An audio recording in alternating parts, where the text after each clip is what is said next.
Hi, everyone. I'm Larry Buckland, pastor at Suncrest United Methodist Church. Want to welcome you to another episode of the Rev Rambles On.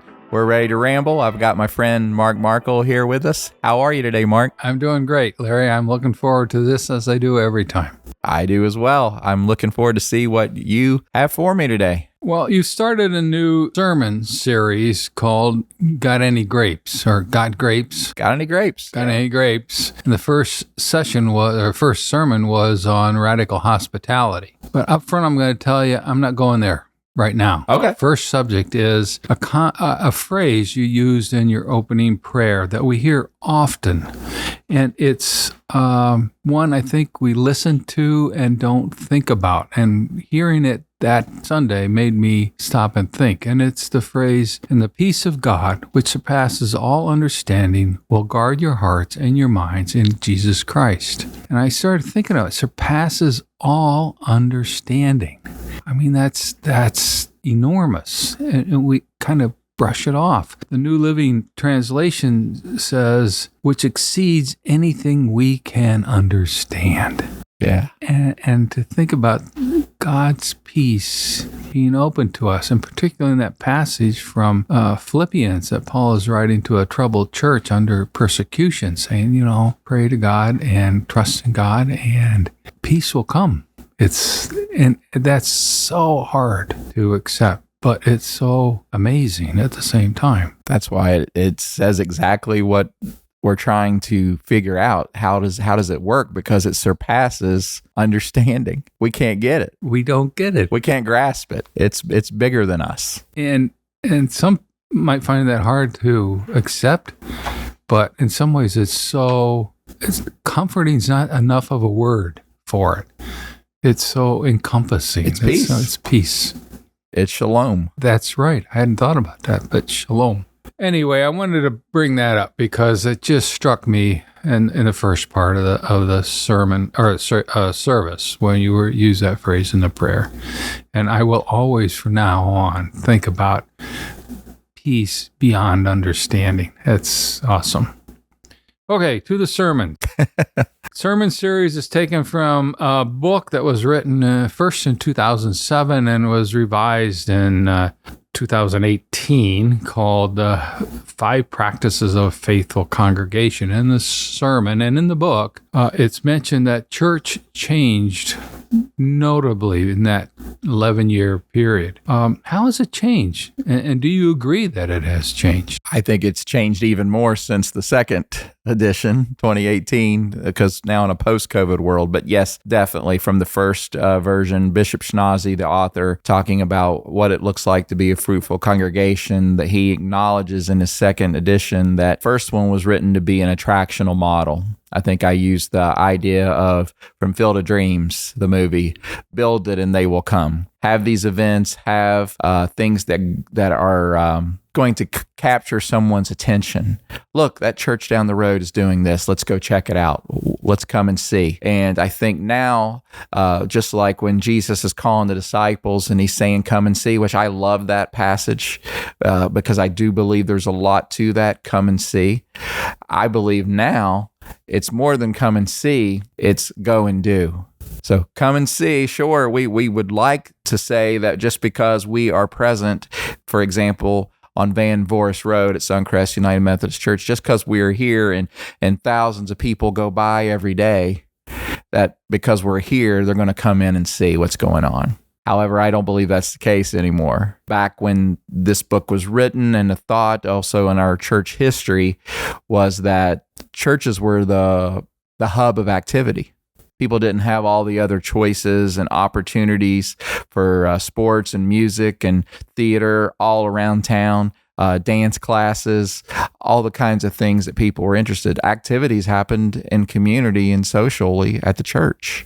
And so those activities brought people in. Now there's a lot of, if you will, competition for that. So now go and do is, okay, let's talk about the narrative of our stories. How are we being fruitful congregations, showing radical hospitality and welcoming people in our community? And we'll go through all that list during the series of passionate worship, intentional faith development, risk-taking mission and service, and then extravagant generosity to be that fruitful congregation. So that means I believe Schnozzy was trying to change the culture of attractional church to say, how is my church engaged in the community? Go and do. In some ways, that harkens back to the beginnings of the Methodist Church, in that in mid 18th, I got it right, 18th century. Sure. Wesley looked around and said, I need to help. I need to go do. And then there was a very strong element of do in the original Methodism. Yeah. You showed the video, which got any grapes? The duck song. Huh? The duck song. The duck song. Yes, the duck song. I had never seen that. So my first time was a revelation. I laughed my head off. It is so funny. In part because you can kind of guess what's going to happen, but still when it does, it's just a riot. I got to hear there were kids that were, as soon as we announced, even in the 9 o'clock service, when we announced the traditional service, when we announced that this was coming up, there was a congregation member that mentioned the kids that were just jumping up and down ready for it. Is that right? Couldn't wait. And they were just giggling throughout it. You think everybody knows what it is? Or are there some people out there like me who hadn't? I did not know what it is. I have to give credit again to Angela Smith for this Got Any Grapes and the duck song, because I had not experienced it, although I found out my daughter knew what it was. Sure. She's 3. Of course she's going to know, right? Yeah. Well, if you don't know, it's the bit is a duck goes to a lemonade stand and asks for grapes, and the lemonade stand man says, I don't sell grapes, I sell lemonade. And he goes back the next day and the next day and the next day. Finally, the lemonade stand man says, okay, come with me. Takes him to a grocery store and buys some grapes and offers them to the duck. And the duck says, nope, I don't want any. I wonder if you have any lemonade in this store. I mean, it's just a riot. And I've thought about, the whole sequence, and I got to ask you, why did you choose that catchphrase and from the video as a sermon series title? Because the whole idea of that book is bearing fruit, fruitful congregation. And I really believe that when I ask that question, got any grapes, the answer is we do. We have grapes, and we may not have them personally right there, but radical hospitality, first of all, says if someone needs grapes, we're not going to tell them how to get them. We're going to take them to get the grapes, whether we have them or not. Quick story, next door neighbor. I've only lived in this community now since May, where I've recently moved again. And I love my new next door neighbors. They were just been wonderful people. And they messaged my wife recently and said, crazy question. You have an onion? I mean, who does that anymore? That's true.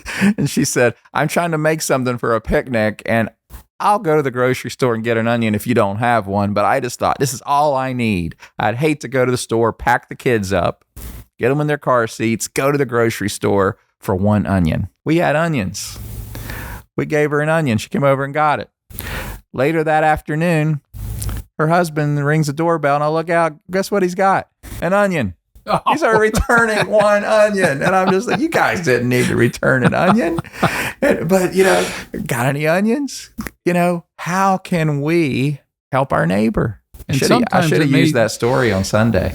Yeah. And sometimes it may just be the equivalent of onion. It may not be a whole lot. It may be a simple, actually, it may simply be a smile. Do you How's know, your day going? Me giving the onion, I think it made my day probably a whole lot more than it did them receiving it, because I thought, these are great neighbors. Who does that anymore? I grew up that way. Yeah. I mean, my next door neighbors on both sides of our house growing up as a kid, that was nothing abnormal to get a phone call. We didn't have cell phones back then. It wasn't a text message like this one was to see if we had an egg or whatever. But that's what we would do. We would check on each other, and we would provide for one another. And then, we would, it was just a given that we would do it for each other. And so Got Any Grapes is an idea of a culture that I'm hoping that Suncrest United Methodist Church lives into, radical hospitality, that we know when we come to worship, it's not a spectator sport, that it's something that we're passionate about and we're going to invest in and be a part of the worship and the continue on down the line. You had a call for action in how to do this. And the number one step was to really see the people around you. Yeah. Not just those in our lives, but those that we pass on the street, those that we maybe come in contact with at the grocery store. How do we open our eyes to that wider world without actually becoming overwhelmed and discouraged and frightened in some cases by what we see? That's a great question, to be able to balance that, because as we know, we have limited resources sometimes of things we can do. It might not just be an onion. It might be somebody that needs a lot more than that. But how do we keep our eyes open and realize that even those of us who are privileged, and that's a big category. And sometimes we look around and we drive by places that are not as privileged. We drive by people that we do not know and see. We go to bed at night and lay on a pillow when there are kids in homes that don't have a bed. Right. And so how do we, in that enormity, say, how can I be a part of the solution? So being a part of the solution means seeing all the people and being able to, as a church and a community and other organizations, be able to say, this is one thing I want to do. We can't do it all. The enormity is too big for any of us by ourselves to do it. But when we have a collective body like we do, the congregation, there's so much more we can do together. And we can then truly partner with groups that are also doing it and multiply our efforts and be fruitful. I'm going to make a pitch here for the Mini Blitz effort. I've talked a bit about it. It's a group of people in the church who said, if somebody needs something done, let us know. And if we can do it, and we have the time, a bunch of us will go do it. We actually have a project set up for next week or the following to help paint a wheelchair ramp. Okay, I was going to say ramp. That's what I guess. Wheelchair ramp. And I got probably 25 people who said, well, give me a call. If I can do it, I will do it. And it's certainly something one person can do, but doing it with 3 or 4, it gets done a little quicker, and you have the opportunity to be with other people doing something, and you have the opportunity to get to know the person whose ramp it is, which is 50% of the pleasure in my experience with doing something like that. And then you're basically asking those that are putting it out there, you're saying, does anybody have any grapes? You got any grapes? Grapes may just be time. Yeah, what do you have in your hand and your ability that you can help this situation? You're not going to ask me for that one, Mark, because, my skill set's not there. Now, if you want me to come by and hang out and visit and go get you things you need, I can do it. I got those kind of grapes. I've taught 10-year-olds how to use a paintbrush. I can teach you. Okay. Maybe I'm trainable.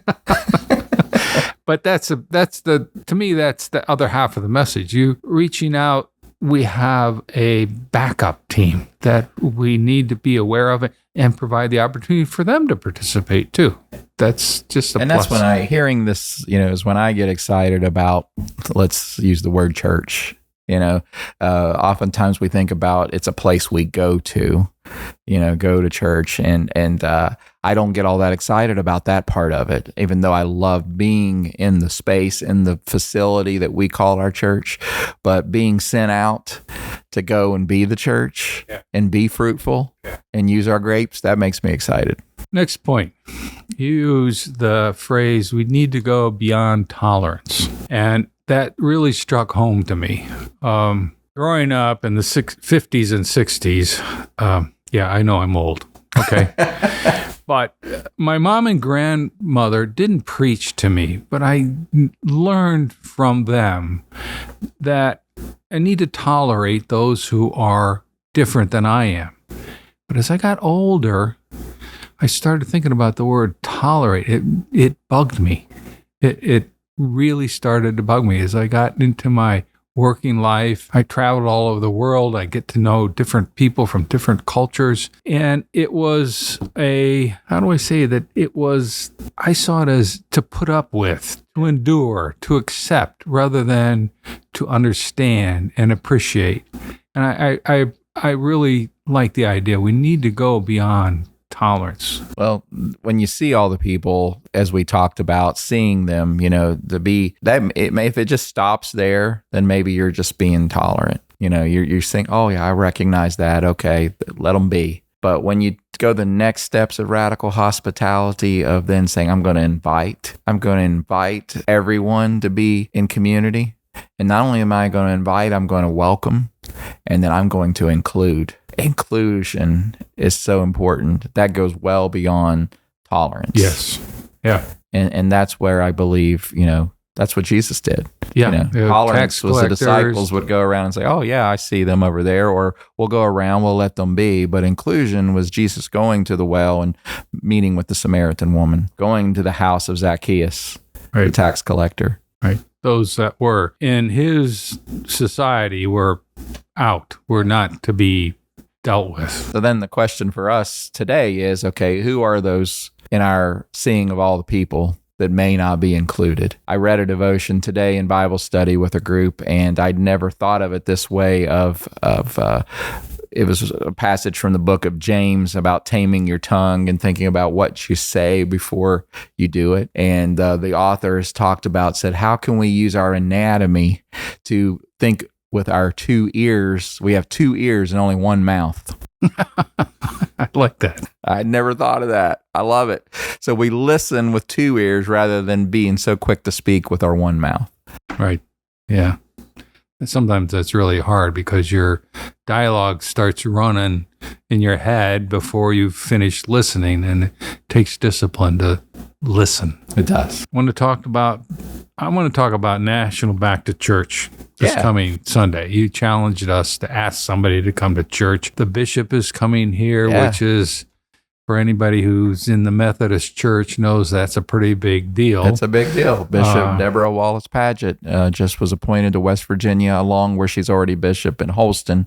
She started effectively September the 1st. And so we're excited to have her coming to Suncrest. I'm unfortunately going to be gone, but I'm going to pick it up on the. I got good news for you. You can see it online. Online, yeah. That's right. So anybody that wants to do that can check out at suncrestumc.org or our Facebook page or our YouTube channel, our app.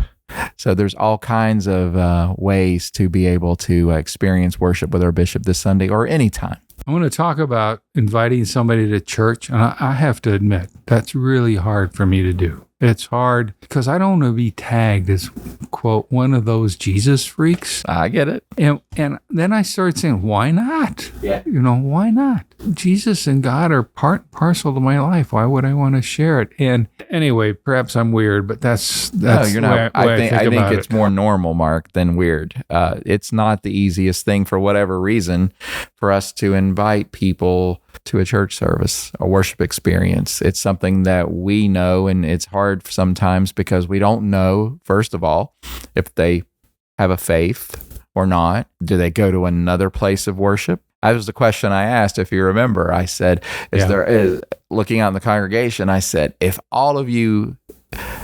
every one of you know people that only go to church, then don't raise your hand then. But no, that's what it was. I said, if you all know people that go to church, then raise your hand. But if not, then we all have an opportunity to invite someone.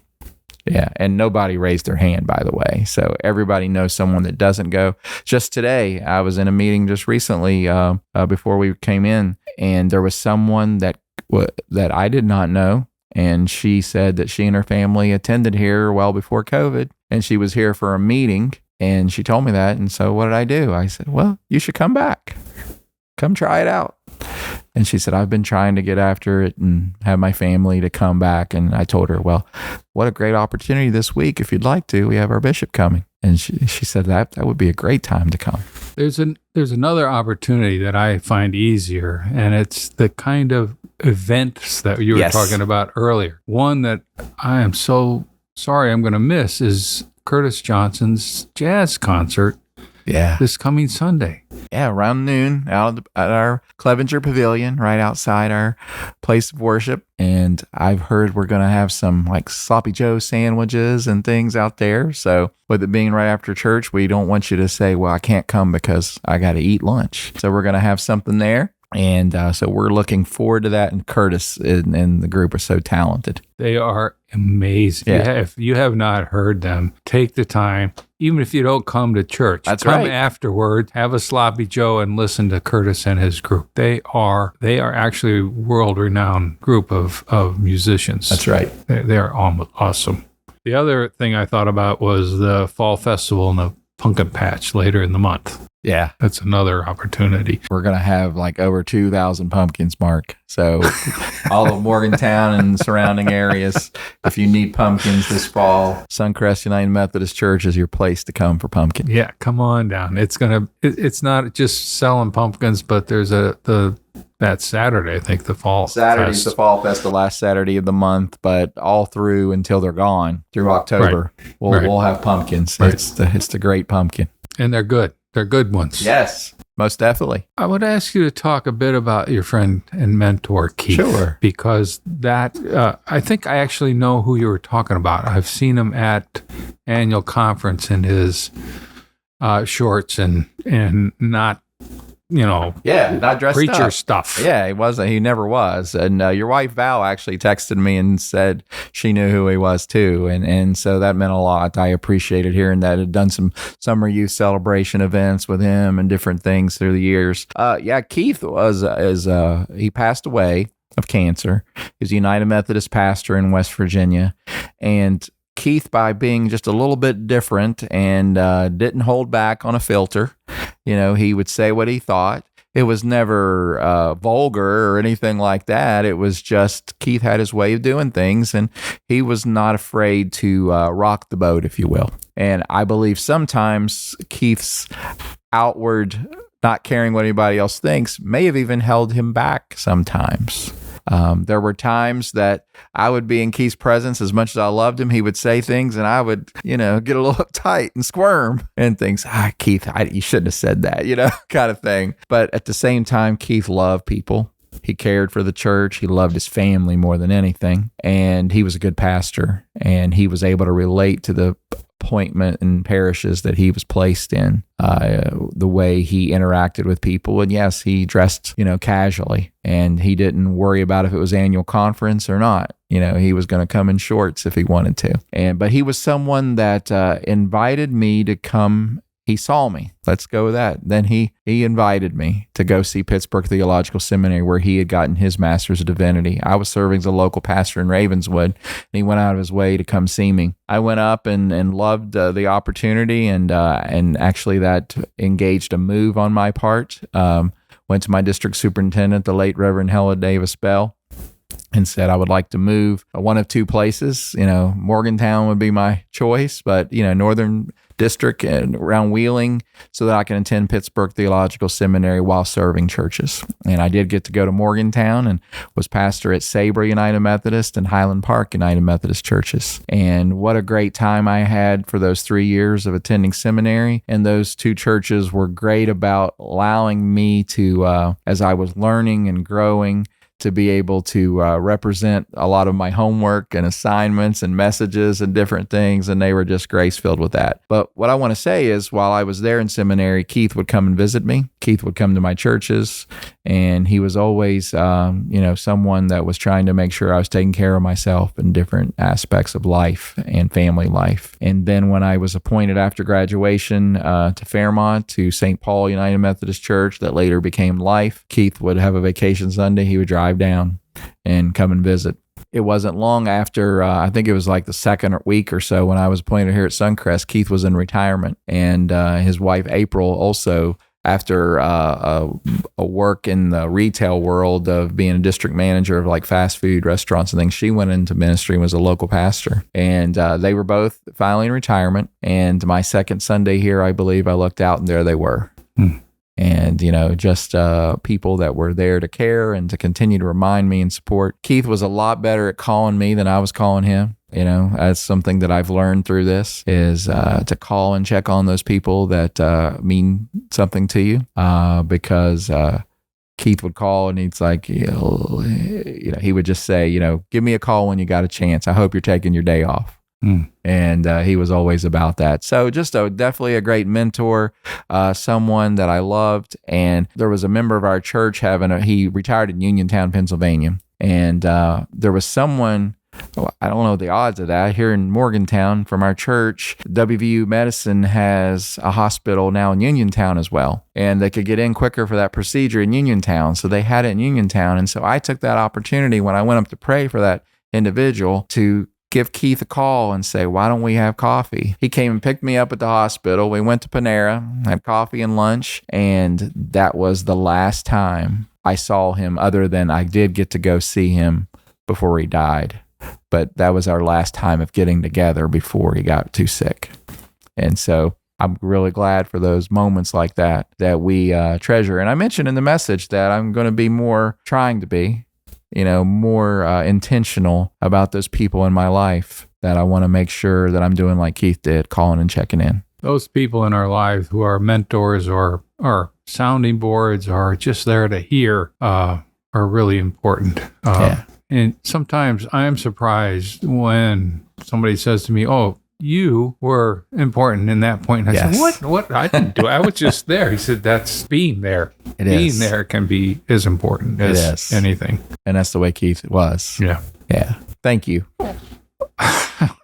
Okay.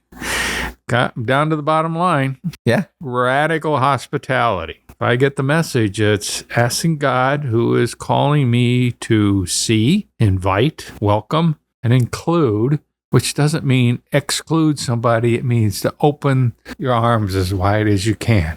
Make the table bigger. Make it bigger and invite people to be part of it. Yeah. To go and to do. Yeah. Don't sit. Don't sit. It's not a spectator sport. I'll tell you real quick. We had, and we'll have it again this year at Christmas. The church here has a Christmas luncheon for people that want to just come out and enjoy. Maybe they don't have family coming in, or maybe they are alone. And we were doing it in Old Drummond, and this year we're going to do it in Cowan Hall for more room. We were at about capacity, and there were thankfully folks that hadn't signed up. We're glad that came. And so I remember moving things around and pulling up chairs for two people that were about ready to leave. Oh. They really were, because it didn't look like there was a place for them. There's always a place. Yeah, and we made that place, and I'm so glad. And those two people have gotten more involved in our church since the holidays, and so I'm so glad. So I think it's in reality making the table larger, but also we have to do that in our planning of what it means to be a part of God's kingdom. That's all I got. All right. Well, Mark, take your grapes. No, give them away. That's what you asked me. Give them away. Give your grapes away. I'm going to be out for the next couple of weeks. Hope you have fun while I'm gone. We will. We're going to line up some special guests, but we can't wait till you return. And I also want you to be a special guest soon. I want to flip this and talk to you and get to know a little bit more about Mark Markle. That could be dangerous. Well, we'll have fun with it. Okay. So until next time, everyone, we hope that you too will keep rambling on. This is another episode of The Red Rambles On, and we look forward to having you with us next week. See you in church.